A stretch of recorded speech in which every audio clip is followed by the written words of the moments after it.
ይህች ዓለም ከዋናው ይልቅ ለኮፒ-ኮድ ትሰጣለች በማለት የተናገረው በአንድ ወቅት ቻርሊ ቻፕሊን ነበር። ነገሩ እንዲህ ነው። በአንድ ወቅት ታላቁ ኮሜዲያን ቻርሊ ቻፕሊን ፈረንሳይ ውስጥ ሲዘዋወር ቻርሊ ቻፕሊን እሱን ራሱን የማስመሰል ውድድር ተዘጋጀ ይመለከታል። ይሄኔ ቻርሊን ለምን በዚህ እኔን በማስመሰል ውድድር ላይ አልሳተፍም ይልና ስም ቀይሮ ይመዘገባል።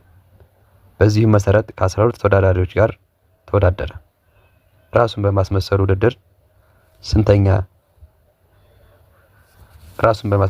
ታዲያ ስንተኛ እንደወጣ ታውቃላችሁ?